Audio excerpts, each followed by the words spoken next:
Hello my dear zone mates, welcome to Safi Zone. நான் உங்க ஷாஃபி and இன்னைக்கு நம்ம பார்க்க போறது reels and memes கொடுமைகள். சென்னை மயிலாப்பூர் நிச்சயப்பட்டிச்சல பாத்தீங்கன்னா இப்போ எங்க இருக்கு பாத்தீங்கன்னா திருப்பூர் டேம் இருக்கு. இதுக்கு எதுக்காக வந்திருக்கோம்? மூவி ஷூட்காக வந்திருக்கோம். இல்ல ஹீரோ யார் பாத்தீங்கன்னா ஃபர்ஸ்ட் லவ் டுடேல நடிச்ச ஹீரோ இன்தா கும்தா இன்தா இந்த தத்த முடிஞ்சுதா ஆத்தாடி ஆத்தா ஐ எப்படி ஓவரா மூவ்மென்ட் போறானே. வழக்கம் போல நம்ம இன்ஸ்டாகிராம் அப்படியே ஸ்க்ரோல் பண்ணிட்டு இருக்கும்போது நம்ம கண்ணில் பட்ட சில அமானுஷ்யமான சில இன்ட்ரெஸ்டிங்கான ஃபன்னியான மீம்ஸ் அண்ட் ரீல்ஸை தான் உங்களுக்காக வடிகட்டி எடுத்து வந்திருக்கேன். ஸ்டார்ட் பண்ணிடுவோமா? என்னப்பா ரெடியா? ரெக்கார்ட் பண்ணிக்க. எல்லாமே ஒரு டேக் தான். ஏன்னா எனக்கு டைம் கிடையாது. நம்மளுக்கு வேலை பார்த்தா தான் சாப்பிடுறீங்க. அப்படியே ஒரே டேக்ல. ஆமா சார். உங்களுக்கு சும்மா ஒரு அது மட்டும் பண்ணிட்டு திரியோட மட்டும் பண்ணி காட்டவா உங்களுக்கு? எங்க நடிச்சுக்காமீங்க பார்க்கலாம். நானே பயப்படணும்.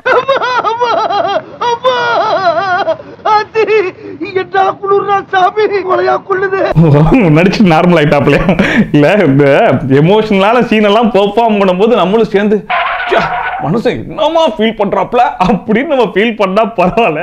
ஆனா இந்த ஆள் நடிக்கிறத பார்த்தா நம்மளுக்கு குபீர்னு சிரிப்பெல்லாம் வருது. என்ன பேசிட்டு இருக்கும்போது பிபி ஊதுற? இதுலயும் அந்த ஆள் ஃபீல் பண்றத பாருங்களேன். ஏதோ இந்த குளிர் பிரதேசத்துல போய் நின்றுகிட்டு என்னடா இப்படி குளிருது மாதிரி ஒரு பெர்ஃபார்மன்ஸ் பண்ணிட்டு கேட்டா இதுதான் தனுஷ் அழுத அந்த அழுகையாமா. என்னத்த சொல்ல. இதோட இல்ல இன்னும் பல அட்டூழியங்கள் எல்லாம் பண்ணி வச்சிருக்காப்ல அந்த இன்டர்வியூல. காட்டுற வாங்க. எல்லாரும் எனக்கு பண்ண கமெண்ட் சார் சிவாஜியோட உயிரை உங்க உடம்புல அடைச்சு வச்ச மாதிரி இருக்கு. விதிய பாத்தியா எப்படி விளையாடுது? அந்த 3 படம் தனுஷ் ஃபிலிம்லாம் பண்ணேன் இல்லையா? ஐயோ மீண்டும் மீண்டுமா அவனா இதை எடுத்துட்டு வந்துடுறாப்ல. எனக்கு தெரிஞ்சு இதுதான் அவருடைய ட்ரேட்மார்க் ரியாக்ஷன் போல இருக்கு. சார் உங்களுக்கு பெஸ்ட் ஆக்டிங் அப்படின்றார் போல இருக்கு. இதை தவிர்த்து வேற ஏதாச்சும் அதை வந்து பார்த்துட்டு நிறைய பேர் சார் அப்படியே சிவாஜியோட இது பவர் உங்க கண்ணில் தெரியுது. ஆமா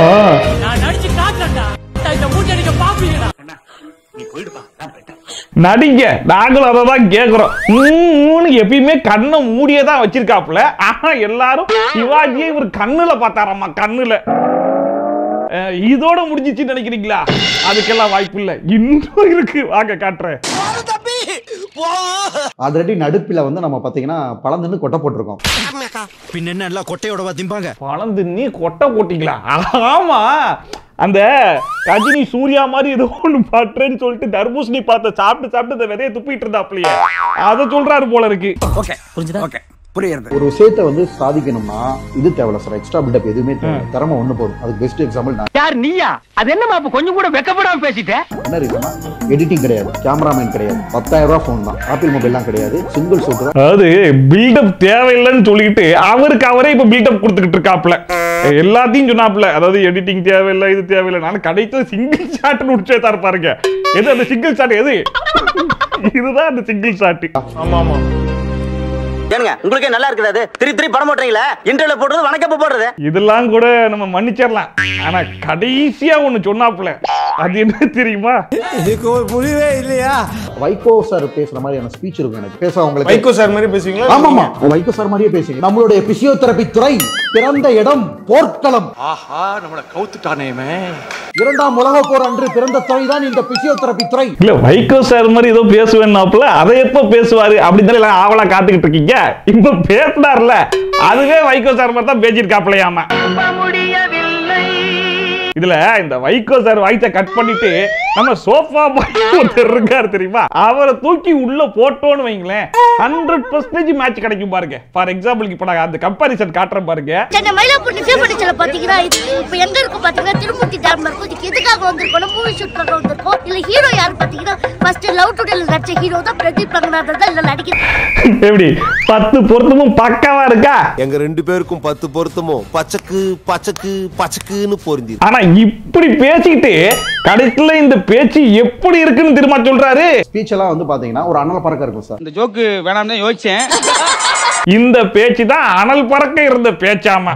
ஆனா சும்மா சொல்லக்கூடாது. அப்பப்ப இன்ஸ்டாகிராம்ல இந்த மாதிரி ஆட்கள் எல்லாம் புதுசா முளைச்சு நமக்கு கண்டென்ட் கொடுக்கறதுக்காகவே வந்துடுறாங்க. அதவே எடுக்கிற முடிவெல்லாம் நமக்கு சாதகமா தான் இருக்கு. ஆனா இந்த மாதிரி புது ஆட்கள் வந்தாலும் அன்றும் இன்றும் என்றும் நமக்காக கண்டென்ட் கொடுத்துட்டு இருக்கிற அந்த ஒரே ஒரு ஆள் யார் தெரியுமா?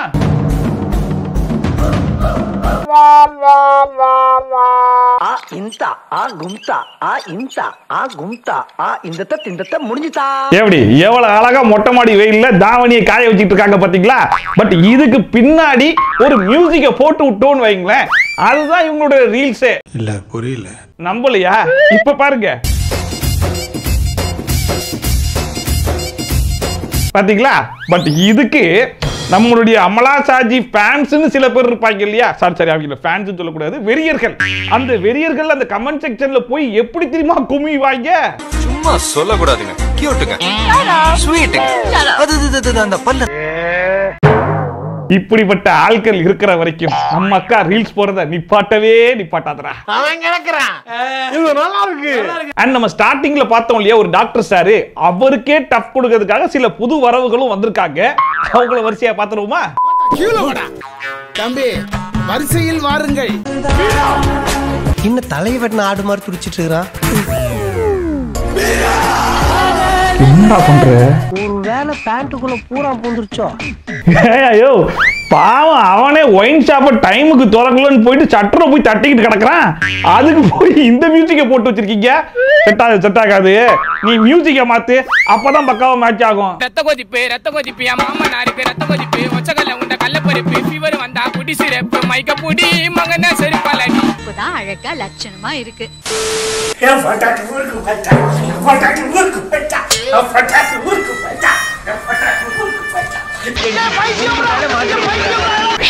ஐயோ உங்க பொண்டாட்டி மட்டும் இல்ல, உங்க மானம் மரியாதை எல்லாம் கூடவே சேர்ந்து ஊருக்கு போயிட்டு இருக்கு பாருங்க. அந்த லுங்கியை எடுத்து மாட்டுங்க சார். யாரு சார் நீங்க?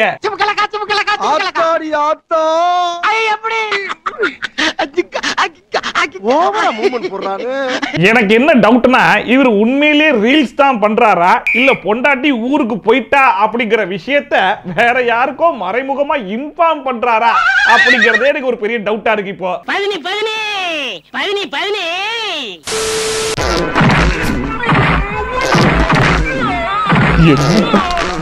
கேர் பாவம் பேண்ட் கிழிச்சிட போது. அது ஒண்ணு இல்ல, அவர் காலையில எந்திரிச்சு நியூஸ் பேப்பர் படிச்சு பார்த்தாப்புல வரல, டீய குடிச்சு பார்த்தாப்புல வரல, முக்கியம் பார்த்தாப்புல வரல. அதனாலதான் இப்படி அங்கிட்டு இங்கிட்டு ஓடி காலு கையெல்லாம் தூக்கி பார்ப்போம், ஒருவேளை வந்தா போயிடலான்னு முயற்சி பண்ணிட்டு இருக்காரு போல இருக்கு. ஐயோ இந்த அவசரப்படுறானே. நான் சொன்ன உங்க ஏரியாவா? இந்த ஏரியா, அந்த ஏரியா, அந்த இடம், இந்த இடம் எங்கேயுமே எனக்கு பயம் கிடையாதுடா. உட தளபதி மாதிரி ரீல்ஸ் பண்ணுன்னு சொன்னா நீ கவுண்டமணி மாதிரி ரீல்ஸ் பண்ணிக்கிட்டு இருக்க. ஆமா, இவரு அந்த விஷால் படத்துடைய டயலாக் ரெகுலரா பண்ணுவாரே அந்த மனுஷன் தானே? ஆமாடா, இவன்டா. எவன்டா? செத்த பாம்பு அடிக்கிற பரம்பரை என்னைக்காவது மறுபடியும் அல்வா பிடிக்கிற தெம்பிருந்தா வாடா வந்து வெட்டா. ஓ கர்த்தரே, நான் கூட விஷால் டயலாக் பேசுறதுக்காக தான், விஷால் மேனரிசம்காக காலை அப்படி வச்சிருக்காரு போல இருக்கு அப்படி இவ்வளவு நாள் நம்பிக்கிட்டு இருக்காங்க. ஆனா எல்லா ரீல்ஸ்லயும் இவர் காலை அப்படிதான் வச்சிருக்காருன்றது எனக்கு இப்பதானே தெரியுது. இப்பதான் புரியுதா? லேட் பிக்கப்டா நீ. என்னது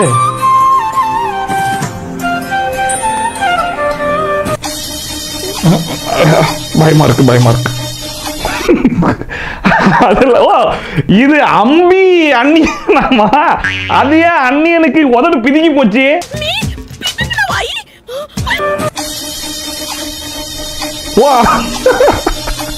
அது உதடு இல்லைங்க, நாக்கு தள்ளி இருக்கு போல இருக்கு. அண்ணியனாமா பயப்படுத்துருவேன் அண்ணிய அப்படின்ட்டு இருக்காப்புல. இதெல்லாம் மட்டும் அம்பி பார்த்தா என்ன தெரியுமா ஆகும்? டேய் மச்சான், உன் சித்தப்பாவை சும்மா இருக்க சொல்லுடாவா. எனி டைம் வந்து ஜாலியா இருப்பேன், எல்லாத்தையும் அன்பா இருப்பேன். ஆனா எனக்கு பிடிச்சவங்க ஒருத்தவங்க இருக்காங்க. டேய் தகப்பா, இது நியாயமா? உனக்கு அடுக்குமாடா? கண்டிப்பா ஒரு நாள் தேடி வருவாங்களோ இல்ல எழுந்துறீங்க வந்துட்டியா? எனக்கு ஏதாச்சும் ஒரு மெசேஜ் விடுவாங்களான்னு தெரியாது. கண்டிப்பா விடுவாங்க, நம்புறேன். All the best. All the பெஸ்டா? யாருக்கு ஆல் தி பெஸ்ட்? அதாவது ஒரு மெசேஜ் அனுப்ப போறவங்களுக்கு ஆல் தி பெஸ்ட் சொல்றது போல இருக்கு. இன்னுமா வெயிட் பண்ணிட்டு இருக்கீங்க? காத்திருந்து காத்திருந்து காலங்கள் போகுதடி. இன்னுமா வருவாங்க, இன்னுமா மெசேஜ் அனுப்புவாங்க. கிழிஞ்சது போ. ஆனா சும்மா சொல்லக்கூடாதுங்க. இப்பதான் ஒரு நியூஸ் பார்த்தேன். சைனால 80 வயசு தாத்தாக்கு இப்பதான் கல்யாணம் ஆயிருக்கேன். சைனால ஒரு 23 வயசு பொண்ணு அப்பா அம்மாவோட எதிர்ப்பை மீறி திருமணம் பண்ணிக்கிறாங்க. ஏன் அப்பா அம்மா எடுத்தாங்கன்னா அந்த மாப்பிள்ளைக்கு 80 வயசு. அப்படி பார்க்கும்போது உங்களுக்கு இன்னும் வயசு இருக்கு. நீங்க பொறுமையாவே வெயிட் பண்ணலாம். அந்த மெசேஜ் வர வரைக்கும் வெயிட் பண்ணுங்க. அந்த மெசேஜ் அனுப்புறவங்களுக்கு ஆல் தி பெஸ்ட். ரொம்ப தேங்க்ஸ் மாப்ள. உங்கள் காதலி மனது விட்டு அழுது உங்களிடம் பேசணும்.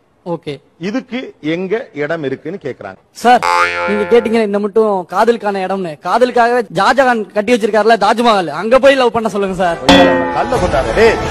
போய் இங்க வா. அங்க போய் லவ் பண்ண சொல்லுங்க சார். ஒரு கல்ல தேடுறாப்ல, அப்ப கூட அங்க போய் லவ் பண்ணுங்க சார் அப்படின்னு சொல்லிட்டு மறுபடியும் சொல்றான் அவன். அவ்வளவு வெறி மாப்பிளைக்கு. டேய், அவர் சொன்ன இடம் எந்த இடம், நீ சொல்ற இடம் எந்த இடம்னு உனக்கு புரியுதா இல்லையா?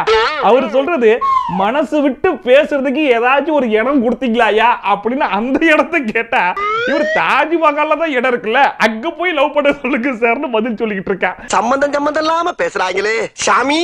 ஐயோ ஐயோ, இவனெல்லாம் வச்சு ஷோ பண்ணா நான் என்னடா பண்றதுன்னு கோபி அண்ணன் அன்னைக்கு மண்டையை போட்டு சொரிஞ்சிருப்பாரோ என்னவோ தெரியல. ஆனா இவங்க எல்லாம் பார்க்கும்போது மச்சான் யாரா இவனுங்க, எங்க எதிரா வந்திருக்கானுங்கன்னு கேட்கிற கேள்வி இவனுக்கு தான் கரெக்டா இருக்கும் போல. மச்சான் யாரா இவனுங்க, எங்க இந்திரா வந்துக்கிறானுங்க? கடையில பிரியாணி காலியான பிறகு கடைக்கு போன தருணம். ஒரு எலும்பு கூட கிடைக்கலடா, ஒரு எலும்பு கூட கிடைக்கல. எப்படிப்பட்ட எமோஷனல் சீனு, அது ஒரு பிரியாணி எமோஷனலா மாத்தி விட்டுருக்கீங்களா? சூப்பரா மாப்ள. கத்துக்க அவன்கிட்ட இருந்து. ஆனா சும்மா சொல்லக்கூடாதுங்க, இது ஓரளவுக்கு ரிலேட் ஆகக்கூடிய மீம் மாதிரி தான் தெரியுது. சில டைம் பிரியாணி சாப்பிடணும்னு ஃபிக்ஸ் ஆயிருவோம், ஆனா கொஞ்சம் லேட் ஆயிடுச்சு. 3 மணிக்கு மேல போய் தேடி அலைஞ்சி எங்கேயுமே பிரியாணி இல்ல, ஒரு துண்டு எலும்பு கூட இல்லப்பா அப்படின்னு சொல்லி சொன்ன உடனே அந்த வேதனை இருக்கே, அந்த வேதனை யாரு வேணாலும் மறக்கலாம், நீ மறக்கலாம். நான் உருப்படாமல் போனதற்கு யாரு காரணம்? ஷோமி. யாருன்னு காட்டு. Show it to me. Show me. என் ஃப்ரெண்டா நீயே தாண்டா. இதுல என்ன ஷாக் இருக்கு? ஷாக்கு நம்ம உருப்படாம போனதுக்கு வேற யாரு காரணமா இருக்க முடியும்? வேற யாருமே காரணம் கிடையாது. ஓப்பனா ஒத்துக்கிட்டு தான் போகணும். நம்ம தான் முழுக்க முழுக்க காரணம். தீர்க்க தரிசனம்.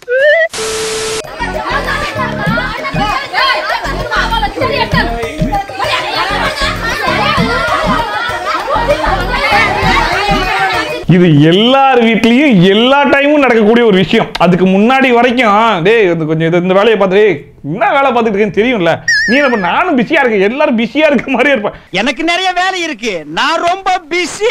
பக்கத்து வீட்டுல ஒரு சண்டை சவுண்ட் கேட்டா போதும், பால்கனியை தேடி மொத்த குடும்பமும் ஓடும் பாருங்க ஓட்டம். அங்க போய் நின்று அந்த மொத்த சண்டையும் பார்த்து முடிச்சு அதுக்கப்புறமா அடுத்தவங்கிட்ட போய் அந்த கதையை எக்ஸ்பிளைன் பண்ணக்கூடிய அந்த சுகம் இருக்கே, அந்த சுகம் சொர்க்கம். அதனாலதான் இந்த பிக் பாஸ்ங்கிற ஷோ தமிழ்நாட்டுல இவ்வளவு ஹிட்டான ஒரு ஷோவா ஓடிட்டு இருக்கு. உனக்கு ஓம் பிரச்சனை. 1000 ரீல்ஸ் சென்ட் பண்ணுவேன். 2 வாட்டி 10 வாட்டி. ஏய் நான் 1000 வாட்டி பண்ணுவேன். என் கூட இருக்கவங்கலாம் 2000 வாட்டி அனுப்புறான். எல்லாருக்குமே எப்படிப்பட்ட ஃப்ரெண்ட் இருப்பாங்க என்னன்றது தெரியல. பட் இந்த ரீல்ஸ் அனுப்பக்கூடிய ஃப்ரெண்ட் எல்லாருக்குமே டிஃபால்ட்டா இருப்பாங்க. ஊர்ல 10-15 ஃப்ரெண்ட் வச்சிருக்கலாம், சந்தோஷமா இருக்கான். ஒரே ஒரு ஃப்ரெண்ட வச்சுக்கிட்டு நாப்படுற அவஸ்தை இது. அவன் எதுக்கு அனுப்புறான்னு அவனுக்கும் தெரியாது, இவன் எதுக்கு அனுப்புறான்றது இவனுக்கும் தெரியாது. ஆனா ஒரு ஹேபிட்டாவே ஆயிப்போச்சு. இந்த மாதிரி ஃப்ரெண்ட்ஸுக்கு நம்மளால முடிஞ்சது என்னன்னு சொல்லுங்க? மோஸ்ட் ரீல் ஷேரிங் ஃப்ரெண்ட் அப்படின்னு வேணா ஒரு அவார்டை கொடுத்துடலாம். என்ன சொல்றீங்க? சத்தியமாடா.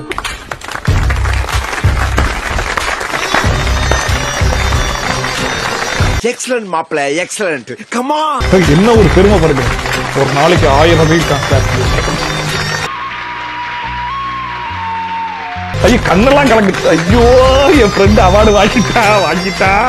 சோ இப்படிப்பட்ட ஃப்ரெண்ட் உங்களுக்கும் இருந்தானா அவனுக்கு இதை அமுச்சு விட்டு மச்சான் மோஸ்ட் ரீலிங் ஷேர் அவார்டுன்னு ஒன்று கிடைச்சா அது உனக்கு தாண்டா அப்படின்னு சொல்லி விட்டுருங்க. ஸோ அவ்வளோதான் இன்னைக்கு வீடியோ. இன்னைக்கு இந்த வீடியோ பார்த்து கொஞ்சம் என்ஜாய் பண்ணியிருப்பீங்க நம்புறேன். ஒருவேளை நீங்க என்ஜாய் பண்ணிட்டீங்கன்னா மறக்காம அது கமெண்ட் செக்ஷன்ல சொல்லுங்க. அண்ட் இதே மாதிரி ட்ரோல்ஸ் அண்ட் ரிவ்யூஸ்லாம் நீங்க கண்டினியூஸா பார்க்கணும்னா மறக்காம சப்ஸ்கிரைப் பண்ணிட்டு பக்கத்துல இருக்க பெல்லைக்கான டானு தட்டி விட்டீங்கன்னு வைங்களேன், நான் போடுற வீடியோட நோட்டிஃபிகேஷன்லாம் டான் வந்து சேர்ந்துரும். ஸோ மீண்டும் இதே மாதிரி சூப்பரான வீடியோட சூப்பரான ரிவ்யூவோட சூப்பரான ட்ரோலோட உங்களை வந்து சந்திக்கிறேன். And thanks by from Shafi. Tata, bye and take care.